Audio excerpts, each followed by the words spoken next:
Hi Telugu అమ్మాయి ఛానల్కి స్వాగతం. నేను ఇప్పుడు ఎంతో టేస్టీగా ఉండే టమోటా రసం చేసి చూపిస్తున్నాను. దీనికి 2 పెద్ద సైజు టమోటాలు తీసుకొని చిన్న ముక్కల్లాగా కట్ చేసుకోవాలి.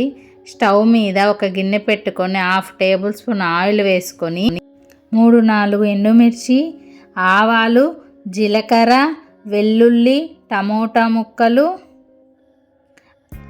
కరివేపాకు, పసుపు, ఉప్పు, నిమ్మకాయ సైజు చింతపండును వేసుకొని చిన్న కాఫీ గ్లాస్ వాటర్ వేసుకొని ఒకసారి గరిటెతో కలుపుకొని మూత పెట్టుకోవాలి. ఒక 3-4 నిమిషాల తర్వాత మూత తీసి చూసి ఈ విధంగా దగ్గరకు వచ్చిన తర్వాత పప్పు గుత్తితోటి ఇలా మ్యాష్ చేసుకోవాలి. ఈ విధంగా రసం చేసి చూడండి, మీ పిల్లలు ఎంతో ఇష్టంగా తింటారు.